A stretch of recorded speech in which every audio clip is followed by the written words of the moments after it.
Caboosing! Don't you just love this song? No, I know you don't. The music I use in my videos is normally praised. I get people asking for the song's name, where they can download it, and gushing about how much they associate it positively with my content. But Caboosing? I can tell, before even checking, if a comment with a timestamp is talking about this song, because they'll say they don't like it. They'll accuse it of being eerie, that it makes them feel nervous, or that it gives them anxiety. For a while, I thought all this criticism came from this one guy. Poor Kuma really feels strongly about this song. He even has a copy pasta ready to go every time I use it. But it turns out he isn't alone, and none of you seem to like it. I'm sorry. I appreciate Kuma's efforts to stick around, despite his sheer hatred for this particular music track of mine. Or rather my dad's. You know this song, Crossing Those Islands? Universal praise in the comments section. Everybody loves it. Same with Wistful Winds. People love this one and find it calming. But Caboosing? Yet I can't help but use it. After finding its perfect place in the Grand Unified Toilet video, it's earned its role as being the jokey segment in each of my videos, when I need something a bit annoying and slightly catchy. It serves a purpose, it evokes strong emotions. It's just that all those emotions happen to be negative. But I hope that eventually your hatred will turn to fondness, and Caboosing will become a song that you love to hate, instead of just hate. I don't know how other YouTubers use the comment section, or how much they care about reading everything people post there. For me, I love reading your comments, to get your feedback on my videos and to generally keep my finger on the pulse of the Click Empire. I use this screen which sorts my comments by newest. Often when people leave a comment on a video of mine that's 10 years old, they're surprised when I respond, remarking that they didn't expect me to ever see their comment on such an old video. It makes me feel omnipotent. Though I guess people watching YouTube would imagine I view it in the same way as they do, where the newest video and comment section is the most readily available place. But no one can escape from time-sorted comments.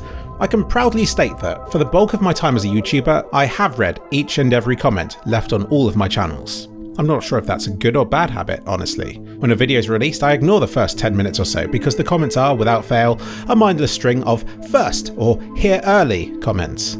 But I make sure these don't go to spam because the second wave of viewers love to hunt these comments down and to criticise them, increasing my engagement ratings. And then after that, the constructive and thoughtful comments begin to kick in, and I get to see if the video I've just released has a huge mistake in it of some kind. Like today when I accidentally uploaded this video script to a 3kliksphilip video. People were quick to inform me in the comment section, and I even found the first positive comment ever written about the Caboosing song. I like to joke about the different parts of the Click Empire being run by different people with different personalities, yet 2kliksphilip does show a very different personality in the comment section to the rest of us. 3kliksphilip typically remains silent or provides concise bits of advice. He's very respectable, whereas 2kliksphilip says all kinds of stuff to all sorts of people and gets into all sorts of arguments all the time. I go through periods where I argue with so many people on YouTube in the comment section that I wonder if I'm using it as an outlet for my pent-up frustration or something. But then I go through others, like right now, where I don't have a problem at all. And it's all quite wholesome. Although it's almost always 2kliksphilip who argues, so I suspect it stems from the kind of content he produces and the type of audience it attracts. It would be nice if you could dislike comments on YouTube and if YouTube kept track of how many times you had disliked that particular person's comment, or at least to be able to identify repeat offenders, because it's easier to handle negativity when I know so much of it has come from just a few deeply opinionated individuals. Take this guy for instance, who's doing a great job of making it seem like a video of mine is deeply controversial, when actually it's just him replying to everybody else on it. Hard for me to notice until I begin to recognise the username. The worst offenders are people who have taken offence to my COVID series on this channel, but for some reason decide to stick around to watch my content on all three of my channels, but who make an effort to leave something critical about it every time. Which is fine, but it's just nice to know that it's not because they dislike the video they're watching, but simply because they think vaccines cause autism. It's easy for people who aren't in my position to say just to ignore the horrible comments because they're jealous or whatever, but I don't believe that. Firstly, because I think that's grossly oversimplifying it and that people comment for all sorts of reasons, and it isn't always immediately obvious what their agenda is and whether or not I've just misinterpreted what they've said. But also I think it's bad to try and ignore the bad stuff, because ignoring the bad comments I fear I may also numb up to the good ones. So I'm happy to say that I still get a lot of joy from the nice comments left on my channel. And the kinds of comments that annoy me the most aren't the ones you might think. This is what you might imagine when you think of a horrible comment. And yet it deflects off me like rain off a duck's back. It's such a try-hard attempt to upset me that it fails epically. Though it's a great example to use in this video. You know those drama clickbait YouTubers who thrive on hate? When I get comments like this, I realise how easy it must be to be that kind of YouTuber. When you do clickbait content, nice comments are still nice, but any critical comments can be interpreted as a sign that I'm doing my job properly, and that I'm remaining relevant by remaining controversial. As it is, when I'm accused of clickbaiting, it hurts a lot more because I'm not a clickbait YouTuber. I don't get the same perks as people who do use low-effort clickbait titles and thumbnails and generated drama in order to get views. So to also suffer the downsides of being accused of doing all those things that I'm not doing is the worst of both worlds. Now don't get me wrong, I have done content that I know has become popular from clickbait, so I know how little the criticism I receive on those videos phases me when I know it's justified. Sometimes, thoughts about one part of the Click Empire can spill out into other bits. Like, who does this guy think he is, confusing me for 3kliksphilip? Obviously that's all fine and meant in a light-hearted, jokey way, once I figured out what he was talking about. But sometimes it can be a lot more sinister. I only just discovered this recently when going through my old Twitter messages, but Richard Lewis did message me, notifying me that somebody had tried giving him and other people my address, presumably to stir the drama further by doxing me.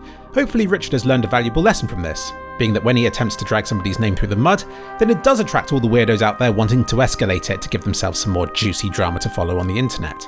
Some lines should never be crossed, and bringing internet arguments into the real world, where there are real consequences, is a real no-go.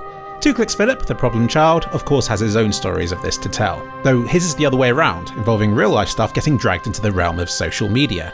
Due to J.K. Rowling's involvement in the writing of the original Harry Potter books, the newly released game, Hogwarts Legacy, became the centre of controversy, and anybody involved in the making of that game, or caught playing it, became the target of a fairly nasty attack. Soon after its release, 2kliksphilip made a video comparing different upscaling methods, and his comments section quickly became a nasty shithole. To give him credit, he didn't respond to any of the comments, knowing that no good could come from arguing or trying to reason with people who were only there for a fight. For several days, he held his tongue as he was repeatedly accused of being transphobic simply for playing a Harry Potter game, until he eventually broke his silence to scold somebody who posted this load of conspiracy-laden nonsense. I didn't care too much about all that, but something about bringing a real-life murder that had just happened into the conversation and associating it with my video about the game felt really distasteful, and I responded, scolding them for stooping that low. Obviously, with hindsight, that was all bait, and now he had a response of mine featuring the term trans in it somewhere. He took it to Twitter and attempted to use it to prove that I was transphobic in some way. Seems he's been suspended, but it did show that. It then spread to a third form of social media, as they posted to the CSGO subreddit that I was a transphobe in an attempt to discredit me in front of my main viewer base. Fortunately, it was all pretty obvious at this point. It was all just fabricated outrage based on twisted narratives, and it all fizzled out and they moved on to the next YouTuber. I guess I've been a bit disillusioned by this whole thing, because I would have imagined such a marginalised and repressed part of society would have bigger enemies to battle than 2kliksphilip with his upscaling video. I actually got a lot more hate from playing Hogwarts Legacy than I did from covering that Ukrainian map that featured a room showing Russian war atrocities. The Russian comments on that video were understandably negative, but incredibly, most remained fairly constructive and, more importantly, stuck to that video, instead of spilling out all over the place into my other channels and to other forms of social media. So here we are, in 2023, discussing the war in Ukraine with Russians wasn't even the most toxic thing that happened. The moral of this is, you might think you don't get into arguments because you're a good person, but it might only require a change of context, a change of audience, a change of platform, or a month-long slander attack against your person to get you to argue back. In a way, the different members of the Click Empire could represent the different bits inside all of us. It's so unfortunate it's easier to talk about negatives and to respond to negative comments than it is the positive ones, which I tend to leave a heart or a thanks if it doesn't sound like an obvious ass-kissing attempt. This video wasn't intended to be a moan about negative things, it's just a lot more fun to talk about those things than to list all the nice comments I've ever received, of which there are many, and they are all very nice, so thank you. Burger40, who are you? What are you? How can you post a comment within seconds of the video going live while still managing to remark on something that's happened inside the video? Are you a person, a group of people, or some AI model whose sole purpose is to respond to my stuff upon release with something from within the video? And why do you end each comment with your signature? So many questions. I'm sure you'll leave a comment under this video too, likely within seconds of the video going live, remarking on how you've been mentioned in it in some way. I'm sure I've responded and probed you a few times before, and you've taken offence to me calling you a bot. Your Twitter shows you as a meme account, yet you seem interested in Counter-Strike. My dad follows you. What an enigma. But that's fine. I'm just curious. Your comments are kind and constructive, so please carry on leaving them. But just know that you're different to most people. You're special. A few years ago, Kieran, or K3ran, began posting on Atomic Amnesia every day for a year. I suspected he was using a script of some sort, and yet he'd replied to my comments, and when the year was up, he left a lovely comment thanking me for some reason. It was lovely to see. I'm not sure I fully understand his motivation for doing this, but I don't think I need to. Simply that consistency of him posting every day makes each day of mine a little bit brighter. and it's such a unique relationship, unseen before the internet era. He decided to extend it for another year, ending just the other week. I think he's done now, he stopped posting. But thank you, Kieran. Me responding with a heart or comment doesn't feel like much, so here, have this video as well.